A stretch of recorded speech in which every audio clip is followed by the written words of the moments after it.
सभी को प्रणाम है, नमस्कार है। आज का वीडियो होगा बीपीएससी एईडीओ यानी कहें तो सहायक शिक्षा विकास पदाधिकारी। इसका पोस्ट 935 पे आया और आप सभी फॉर्म डाल भी लिए होंगे। बिल्कुल फॉर्म की संख्या अब तक लगभग 1.5 लाख सभी ने डाला है और 26 सितंबर लास्ट डेट है। लास्ट डेट का आप इंतज़ार न करें, बिल्कुल भरें। मात्र स्नातक इसमें चाहिए, स्नातक किसी भी विषय से हो।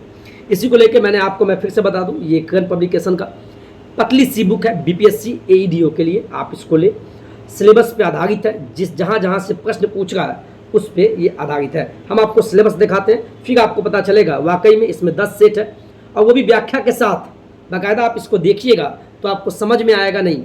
मैं फिर बता दूं, आप किसी भी पब्लिकेशन का पढ़ते हैं मुझे नहीं पता, मुझे इतना पता है कि बिहार में या केंद्र में कहें कोई भी बहाली आता है तो ये ब्रांड ही काफ़ी है। और यूँ ही नहीं, जो सफल हुए हैं वो ऐसा कहते भी हैं और जानते भी हैं। क्योंकि सिलेबस को देखिए और सिलेबस के आधार पे अगर सेट की प्रैक्टिस करते हैं तो आपका कहीं ना कहीं आपकी सफलता में चांस। ठीक है, आप इसके सिलेबस को देखिए। ये बुक है 2025 एडिशन है, बहाली इसी में आया है। और प्रथम पत्र के यहाँ पे 10 सेट है।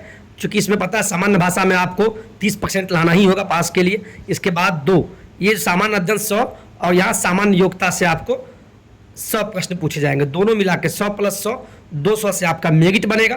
तो सभी के 2-2 10-10 सेट है। सेट देखिए आप, बिहार लोक सेवा आयोग सहायक शिक्षा विकास पदाधिकारी 2025 के लिए आपको सब कुछ है। मॉडल प्रैक्टिस सेट है, सेट 1 से लेकर 10 सेट है इसमें, है ना। आप जिस भी सेट को, और यहाँ पे बाकायदा सब कुछ दिया हुआ है। महत्वपूर्ण सूचनाएं, जिस सूचना को आप पढ़ के आपको पता चले कि कितना सीट है, कैसे पास होना है, क्या है नहीं है। जैसे आप इस सेट को बनाते हैं, मान लीजिए ये सेट पहला सेट हुआ, आप इसको रिलैक्स मोड में बनाएं, जैसे एग्जाम में बैठते हैं उतना ही समय देके बनाएं। बनाने के बाद आपके सामने क्या होगा, आंसर मिलाते हैं, बहुत अच्छी बात है। मिलाने के बाद यहाँ देखिए ये व्याख्या है। अब एक का एक सही है, बहुत बढ़िया। इसके व्याख्या को देखिए, व्याख्या में भी लगभग 3-4 प्रश्न छिपे होते हैं।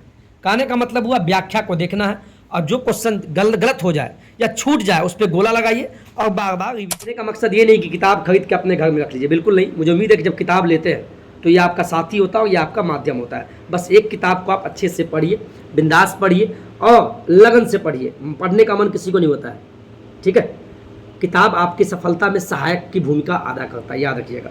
पढ़ना आपको है, कैसे पढ़ते ये आपको देखना है।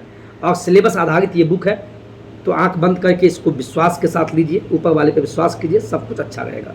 जय हिंद, जय भारत।